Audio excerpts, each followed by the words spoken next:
I guess, okay, before we even get into like any of the questions that I have here, the first question I always ask artists is, what is the first CD that you ever bought? Crazy. The first CD I ever bought, I would say, was Exclusive by Chris Brown. I was a kid. Yeah. No joke, you're the second person to tell me that. Chris Brown is going crazy. Yeah. Oh no, facts. And he's still going crazy. That's the crazy part, you know? Yeah. Okay, bet. So, you know, I guess just kind of before we get into the other stuff, right? Like dropping your debut mixtape out the district on July 27th. And I just want to kind of like get a feel for like, how are you feeling right now? Like what kind of feelings are you experiencing knowing that this project is going to be out very soon? Oh man, I'm just excited. Like it's a long time coming, you know what I mean? Like I've always wanted to drop my first project, especially it's like right now, it's, you know, it's going through Atlantic. It's huge, you know what I mean? This is like a dream come true for real, especially from a young kid that always wanted to make music, you know, and be on a major label and everything. So it's just big for me, you know. I'm excited. I'm very excited. I don't even get excited about a lot of things, but I'm super excited about my first project for real. Yeah. Is excitement like the only feeling that you're feeling? Are you nervous at all? Like, is there anything else kind of going on?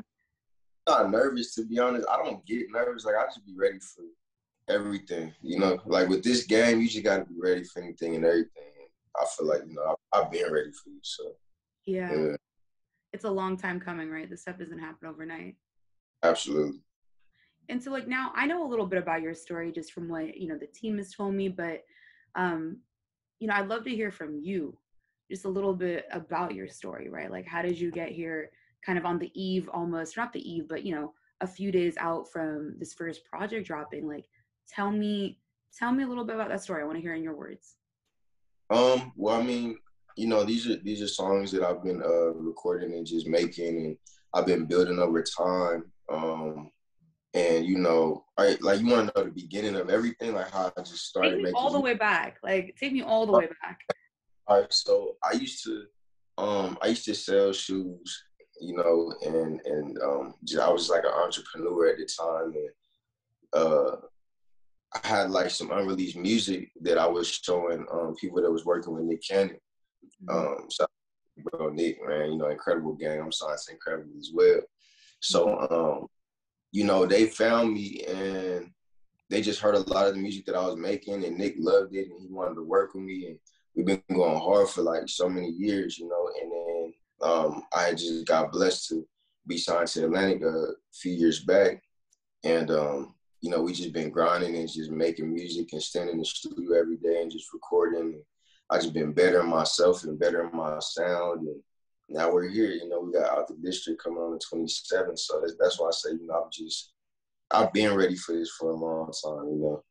Right. So this is major. Wait, so okay, let's rewind a little bit because that's kind of a crazy story, right? Like you were selling sneakers. Were you selling them sneakers?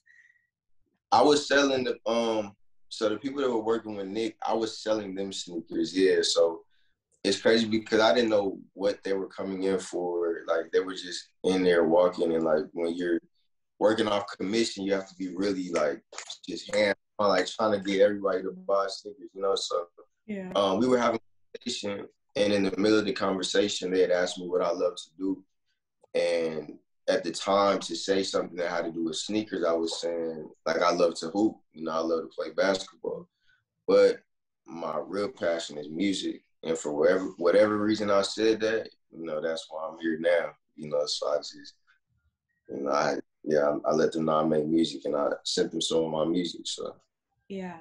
And actually, well, real quick before we get into that a little more, what position in basketball? Point guard? Yeah, I always played the one. In high school, I always played the one. So okay. Yeah. Okay. And so were you expecting, like, from that interaction, like it was a very random interaction, right? Or like a very unexpected one. Were you expecting it to play out this way? No, not at all. No, not at all. I don't even know why I said I made music. I was just having a conversation, really trying to get them to buy the shoes. Because that was really the whole thing, just trying to get them to buy the shoes.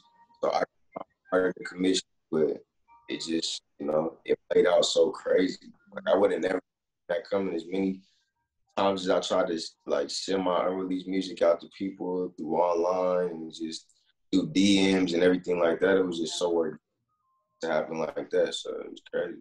Yeah, I feel like there's an important lesson there too for anyone that might be watching this, like to like never be kind of afraid to like promote yourself, but like doing it in a way that's genuine, right? Because the worst thing they could do is say no, you know? Right. But it'd be better for you to say no instead of in the back of your head, like, man, I should have just asked. You know what I'm saying? Right. I mean, if you had never taken that risk, right? Like you don't, we may not be here talking about this project that's coming out, right? Crazy, yeah, you're right. Yeah. That's wow. That's a great story too. Like that's a great like kind of origin story. And so Absolutely. it seems like you all have been tapped in for a while now, right? And you were just on the Wild and Out tour. What was that? What was tour life like? Tour life was crazy. It was like a lot of waking up in different places. And I'm not being outside of LA that long. You know what I mean? I've never really been outside of LA other than this tour, but it was amazing. We were selling out arenas. Every night was sold out. It was like 15, 20,000 people every night. So it was lit. You know what I'm saying? It was definitely an amazing event to see. Amazing thing to see.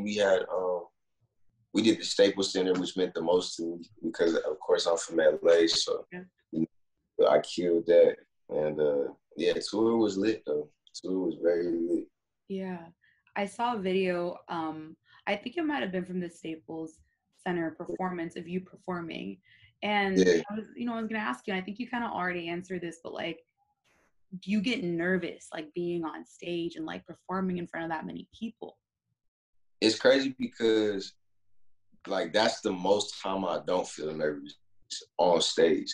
I just love the stage. Like I love to perform. I just love to interact with the audience. You know what I mean? Like in the whole music aspect of everything, like whether it's recording music, whether it's anything, like I just love to perform. I think that's what I love to do the most out of all this. So I don't really get nervous for it. Okay. Do Uh, you go ahead? no, go ahead. I was agreeing. So wait, have you like growing up, were you performing? Like were you in choir? Like were you like tell me a little bit about that? Or have you just this is like a new thing, like performing in front of people and you just discovered like, oh, I don't get nervous doing this? No, I mean, I've never been performing from a young age. I never had a background of performing or doing anything like this. It's just, you know, you come to a realization when you're in these opportunities, it's like there is no other choice but to not be nervous. Like, you know, it's not, there's no warm up, there's no anything. You're going to get thrown out there. It's 20,000 people out there. And you better do what you need to do, really, because it's like, if not, you go crazy. So there's no room for being nervous. You just go out there and you just shut that part off. You know what I'm saying? Yeah. I love Uh, that. Like that's a soundbite for me right there that I'm gonna be playing back. Like there isn't time, there isn't room for that, right? Like you work so hard to get these opportunities and you see uh, people that never get them too, right? you got to stay ready all the time. You never know. Yeah. And So, so tell me a little bit about this project that's like coming out. I've had a chance to listen to it a little bit, but I want to hear from you like okay, first of all, how would you describe your music? Like the vibe of it? yeah, I mean, I just feel like I'm bringing a different vibe to Los Angeles that it really hasn't had before. Um, I feel like LA has a typical sound, and everything that you'll hear from me, I don't want it to sound like I'm from LA typically. You know what I mean? So Yeah. I would say that's what Out the District is. You know, like I'm showing a lot of sides to me, um, a lot of versatility. You know what I mean? And just yeah, like I'm just giving a different way for LA. You know, I feel that nobody has heard before. Just big on the vibes, man. I'm big on the vibes for Big sure. vibes. Yeah. Oh yeah, Yeah, big vibes. And it's funny because when they had sent over the project, right, to like listen to, and there was some information about you, I kind of skimmed it, but I like to like listen to the music first and kind of like let the music speak for itself, and then I'll run it back and like read the information, right? And right. I saw something about like LA, South Central LA, and I was like, okay. expecting kind of an, like you said, like the sound that's kind of had that like the sound that's been sort of like kind of popular in LA or like constant in LA, right? And I was playing the project and I was like, no, like I don't think he's from LA. Like I had to go back and I had to like read it and I was like, okay, this is like a very different sound, you know? Especially growing up in the Bay, right? Like I grew up listening to a lot of music that was coming out of LA. And so when I heard this project, I was like, this is something so different, you know? Yeah, sure. Yeah, that's the purpose of it. You know, I feel like just being a student of the game, I feel like, you know, when your sound is worldwide, that's when it connects the most. Mm-hmm. And that's what I go for, you know, just a sound that everybody, even if you're not from LA, could appreciate and listen to. So, you Yeah. know, that's really what Out the District is about. And I wanted to make the title Out the District because clearly I'm out the Crenshaw district, you know what I'm saying? So I just felt like starting off my career, it's only right that I let people know who I am, you know, and what I am. Like my name Traetwothree is Mm-hmm. from 323, you know, Yeah. it's You got so, your area code in your name and your rap name. Like that's big. Yeah. yeah. I love that. Where did you have like any musical influences like coming from LA, like, or even outside of LA, but I guess just kind of starting with LA, given how many like prolific artists have come out of there, like Nib, you know, like did you have any artistic influences that are from LA? I would say Nip is the biggest one for me. Yeah. You know, just seeing how his sound even elevated to not even sounded like a lot of his music didn't even sound like it was from LA. Like later on, you know, he was talking about meaningful things in his music. You know what I'm saying? So Nipsey for sure. I would say Terrace Martin is another one from LA. Mm-hmm. OG in the game, but it's, you know, I rock with Terrace Martin heavy. Um, from LA, we just talking LA. Well, let's go outside of LA. I just wanted to start with LA to kind of get a feel for it. I'm a huge Nip fan, like, so I Yeah, was for sure. wondering, yeah. Yeah, absolutely. I mean, you know, Nip did so much for the city too, not even just for just music, you know, but just being a young man in LA to see that you can be something outside of the typical standard for people that come from our areas. Like, you know, it gave a lot of people hope and it changed a lot of people's mindsets and mentalities from, you know, where we come from. So, you know, he's definitely like a goat or something, you know what I'm saying? Yeah, for Yeah. sure. How do you feel like seeing him, the way that he was like reinvesting in the community and everything that he was doing to kind of take everything that he had earned and like all of his, you know, everything that he had kind of created for himself and kind of bringing it back to the community? Did that influence or did that shape your perspective at all or shape you in any way? Yeah, absolutely. I mean, things like that, I think that's what made him so impactful, you know, that he wanted to uplift, you know, South Central, the Crenshaw district. It's so crazy because it's something that nobody's ever done. You know, nobody's ever wanted to come back to where we are from or where we live and make it a good situation, you know. So I mean, yeah, that's something that I'm motivated to do. You know, I try to do the same thing for my community. With my friends just from the Crenshaw district, we try to feed the streets and we try to just do certain things like that. And, you know, we try to make South Central is as best of a situation that we can. You know what I mean? So yeah, it definitely motivated me and all my friends that came up in the Crenshaw district. Yeah. And what's like now that, you know, you have these kind of like, you have these like huge like milestones, like career milestones kind of coming up and ones that you've already kind of, these milestones that you've already like passed, right? Like going on tour, right? Right. That's huge. And now with this project dropping, like what has the, what is the support from your community been like? And what is that, just tell me, I guess, a little bit more about like that relationship now that like you're changing, you're growing, you're evolving, you're progressing in your craft. But yeah, you definitely I mean you definitely have, you know, ones that are proud of you and then you have ones that, you know, feel how they feel, you know, because you might not come around as much. But for the most part, the city is very proud of me. You know, they be coming out, they pop out when I need them to. A lot of the city popped out to the Staples Center. You know, it was lit. They came out for me and it was turned up. So you know, the city's definitely behind me and they proud of me. They see what I'm doing and I'm trying to do it in a way that's never been done before. You know, R&B don't even come out of LA for real. You know, so it's like, I mean, they loved it. You know what I mean? It's like the first time they really seen it. So yeah, they loving what I do. They behind me for sure. I got the Crenshaw this year. I got LA behind me for sure. Yeah. And also like I love that they all popped out to like the Staples show, just to be doing a show at a venue like that in your hometown, and to have Crazy, your people there with you is, crazy. and that too, like given where you are in your journey, for you to already be kind of having these like big, like monumental moments like that, like that's super impressive, honestly, and as an outsider looking in, you know. Yeah, for sure. I appreciate it. Yeah. And then so going back to this project, you know, I want to know just a little bit more about like the beat selection process, or even before we get into like beat selection, I want to learn a little bit more about like what was the creative process or the creative mindset behind this, like what was your vision going into this? My vision going into it was honestly just showing my talents in every different type of beat. Like, you know, not a lot of beats sound the same on this project.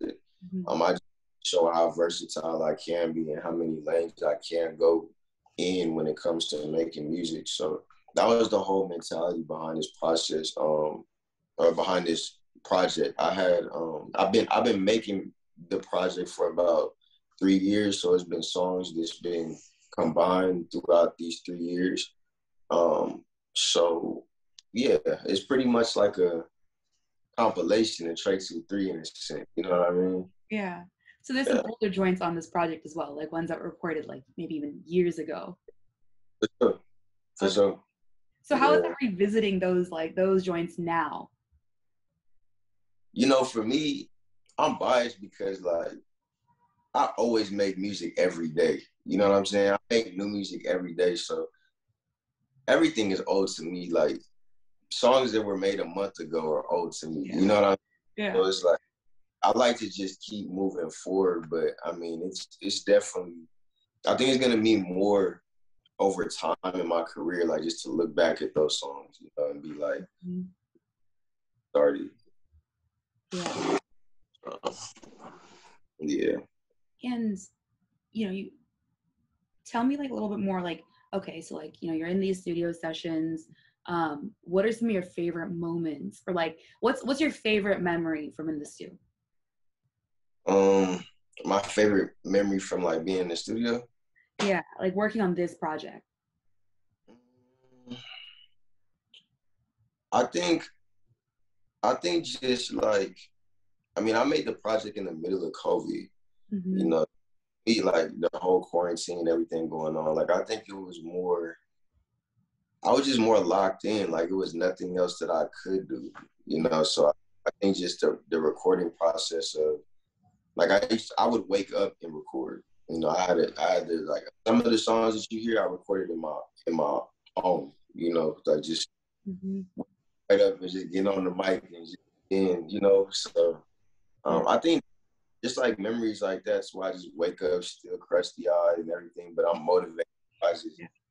I just get on the mic. I feel like you know that's what those are like dope memories for me, you know, when it Yeah. comes to Yeah. I mean, it's so like it's so organic in that way, right? Like it's just kind of you and your crafts, and you can kind of, you can, I don't know, like there's that synergy that maybe if you were in like a bigger studio space, like, you know, there's some sort of like organic chemistry there, because it's like you and your craft, right? And do you already at that point, like the beats, like I was really impressed by like the range of beats, right? Wait, can I hear you? I think wait, say something, let me just see if the audio cut out. hear me. Okay, I can hear you. um how were you kind of like, did you work with like a single producer? Tell me a little bit more about like the, you know, how you kind of like found beats and like kind of were able to carve out that side of the sound. Also, did you ever produce or? Yeah. I produced some of my own songs. Okay. The beat selection on this one, I really just wanted to use people that were my day ones when it came to production. You know, a lot of my producers on there, I have a producer on there called Retro. His name is Retro One. Okay. He produced most of the songs on the project, but that's like my day one. I had met him through YouTube. Like he used to make YouTube beats. Yep. And he always showed love though. Like always, before the deal, before everything, like he never tripped. He was just a fan of my music. Didn't care about, you know, the business side of everything. Like, you know, we were just young making music and just were passionate about it. So this time around, now that I'm in a position to where it's like, it's different and the music will be, you know, pushed to a bigger, you know, higher level and just everything. I just want to make sure that now the people that have been down for me since day one and weren't tripping off of like anything, these are people that's eating now, the business is right and everything is cool, you know? So it's like, I specifically wanted to just rock with my day ones, you know, because this is my first project. So that's kind of how the beat selection came. Like I wasn't really getting beats from anybody else. I was only getting it from like my day one producers. Yeah, I love that. Like, that's so important, right? Like the people that you come up with, Yeah. continuing to build with them, even once you have more resources, once you have more channels to distribute the music, like to kind of push it out and get it to the people, like still continuing to like rock with the people that were there rocking with you before you had maybe access to all of that or that level of resources, right? Absolutely. And so, okay, so he produced most of the project. I love that that started off as like you found him on YouTube because that's like such a classic like story, you know? Like urge, like finding beats on YouTube for real. You Yeah. know? So it was okay. Wait. So when you found him on YouTube, it was like something type beat. What was the type beat? Yeah, it was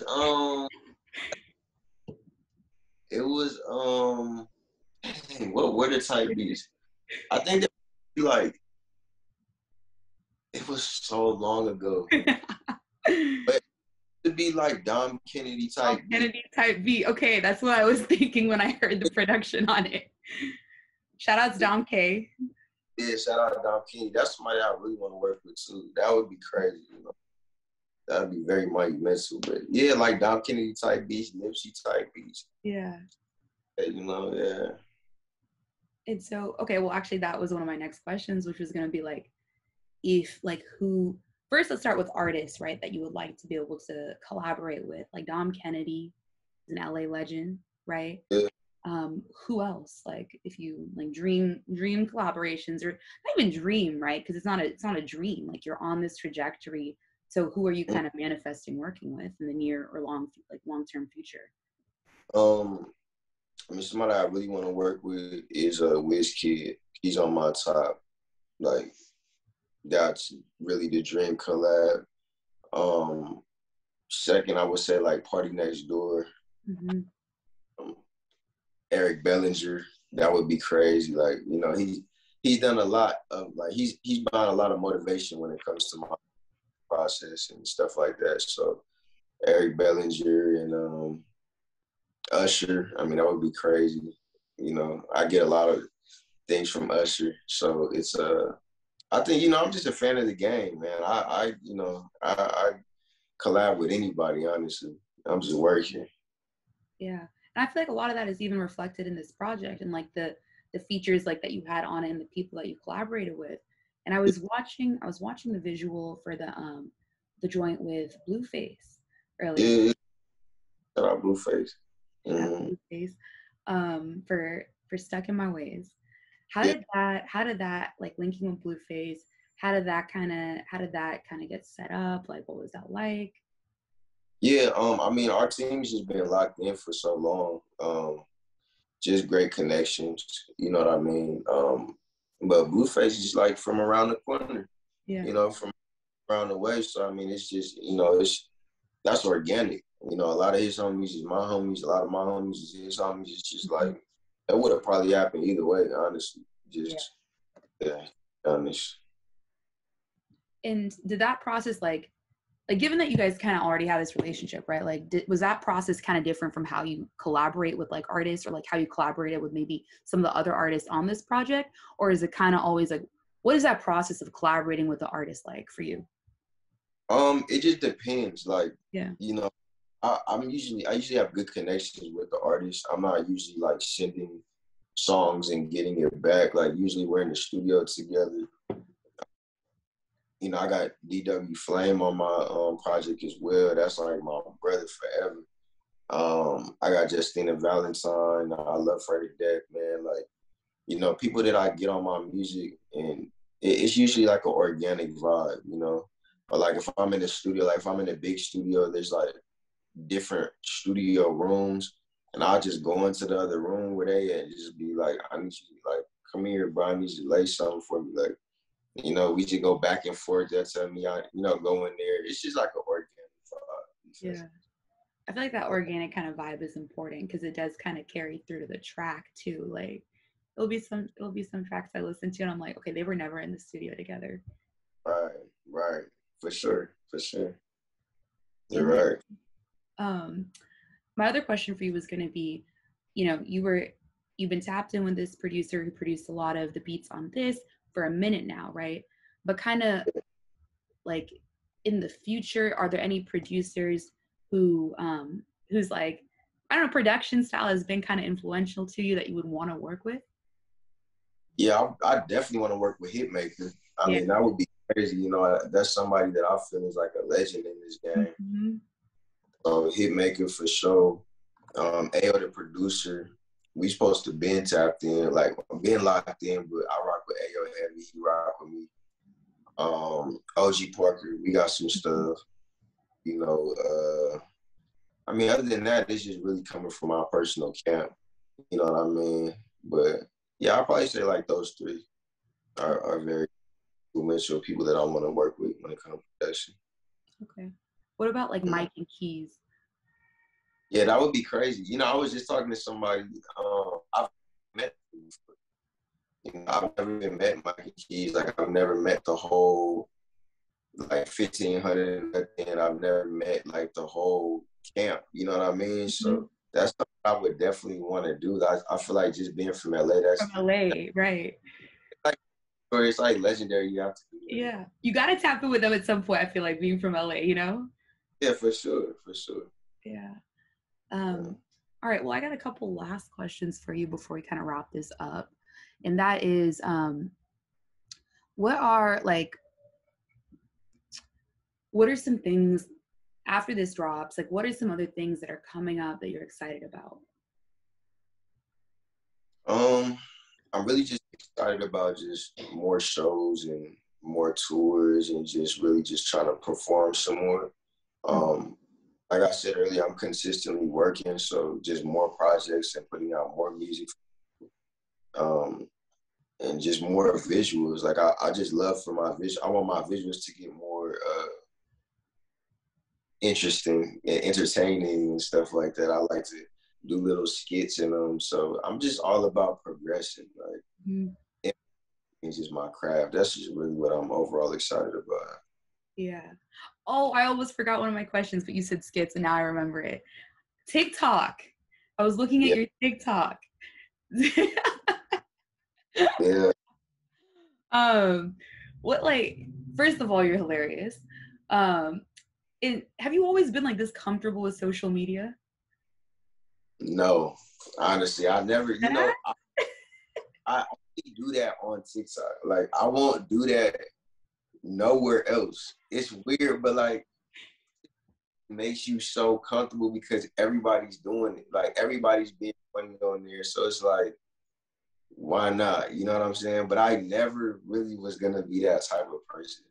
Yeah. Like ever. It took me so long to even get on TikTok, and then when I did it, it just start like organically blowing up. Like I just started going viral, and just like my views was going crazy on there. So I was like, I'll just keep doing it.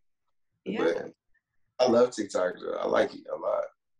Yeah, it's a great platform. Like for the longest time, I was like TikTok, and then once I started like going on there, I was like, I'm sucked in, sucked in. Oh, TikTok is crazy. It's so funny. I'll be on it every day for it.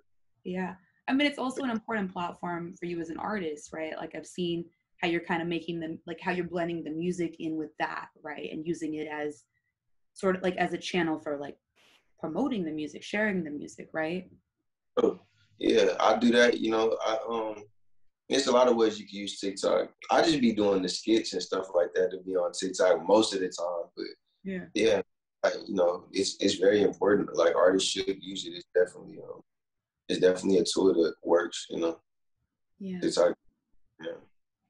And letting people kind of see like who you are outside of the music as well, right? Is that That's kind of that's my biggest problem. Like I never want to like I don't know. It's just like the comfortability of letting people in because I'm such an artist. You know what I mean? Like I'm such an artist, even down to how I make the music videos look according to the songs and just like visuals and everything. So when you take the artist side and you're so like pinpoint about your craft and then you get on something like TikTok and it's off the whim, something organic, you really don't care about it. It's like they're two different worlds, but right? yeah, it's worlds, but it's cool. It's cool. Yeah, They love I love the duality of that, like being a perfectionist in the craft, like on the music side, but then being able to like let loose on TikTok and just, you know, it. It's like night and day for real. I'm gonna keep it real. It's like yeah. Like, do you have jokes in real life, or is that just on TikTok? no, it's just on TikTok. Yeah, I'm not. Yeah, Okay. I'm. Uh, Okay. I'll be chill. You know what I'm saying? I'll be chill. It come out when it come out, but for the most part, I'll be chill. I'll be laid back. Yeah. Hey, it's the Cali in us, you know? You know it. You know the truth. That's really how we be though. Like, Yeah. Cali laid back. People gotta know like just the wave of Cali is different. We don't be extra out and doing the most. We just fly. Everything we do is smooth and we got charisma. You know what I'm saying? Exactly. What did K-Dot say? What did Kendrick say? Women, weed, and weather, you know? It You it doesn't get any better than that. When I moved to New York, side note, when I moved to New York, it was crazy because people would like be like, "You're not from here. You're from California." I'd be like, know, I like wouldn't even say anything. They would just look at me and they just know the vibe, you know? everybody do that with me for sure. Yeah. All right. All right. Well, I guess let's wrap up here. So, um, yeah, we kind of covered everything. Really excited for this project to drop. Any last thoughts just that you want, to share with the people watching this, just about the project or how maybe like the best way for them to kind of consume the project? Like, do you have a vision for it? Like, I don't know, Yeah. like, in a bathtub with a blunt. I don't know. I'm just spitballing, but I mean, like we've been talking about out the district will be out on the 27th of this month. Make sure y'all go get it. It's definitely something that I feel like my city and wherever you guys are, this will be the first time you hear something like this. It's a vibe. I talk to the ladies. That's what I do, personally. So, but yeah, man, make sure you guys go get it out the district 27th. Apple Music, Spotify, will be on all platforms. Go crazy. I got a visual that's gonna drop with the project as well, called "Keep Doing You." So be on the lookout for that. 710 is on there. We just hit like 1 million streams. We going crazy. So, we just working, man. Just make sure y'all go pre-order that if y'all haven't out this shit. 27th though. Mm-hmm. all right, let's go. All right. Thank you so much for your time today and for chatting with me and opening up about this stuff. I know it's virtual, which is always kind of weird, but like, we out Yeah. here. We out here. Nah, I appreciate you though. I appreciate your time. Thank Yeah, definitely. All right. So I'll be in touch with your team, like about the next steps and all of that. you. And yeah, just enjoy the rest of the rollout for this. And, you know, make sure that you take some time for yourself too once the project drops, to do whatever self-care things you do. Yeah, And I got a little vacation, so you gotta go somewhere. Yeah. Yeah. You should take a trip to the Bay. You should go take a little vacation in the Bay. I come to the Bay. What part of the Bay? Oakland, Berkeley, anywhere in the East Bay, really. I mean, SF is dope too. Yeah. But yeah, I mean, if you go, you got to go to Lake Merritt. Okay. You got to go to Lake Merritt. And there's a spot next to Lake Merritt called Vegan Mob. And it's like some bomb ass soul food. Um, And and, and what? it's vegan? And that's the craziest thing. That's what I said too when someone told me about it. Because sometimes the vegan stuff, it's not my cup of tea necessarily sometimes. I'm like, how are you going to make soul food vegan, right? This spot, oh, I would never, I would never recommend a vegan soul food place if I wasn't like, Yeah. bomb. She's bomb. I'm gonna fuck with it. Yeah. And the taco trucks too, obviously, but you guys got that in LA, so. A lot of that out here. Yeah. I'm tucked out for real. Yeah. I miss Out. tacos. I can't eat them out here because I'm just like, I'm from Cali. Like the bar is. Yeah, it's very Mm-hmm. No, I'm gonna come rock with it. I'm gonna come rock with the babe.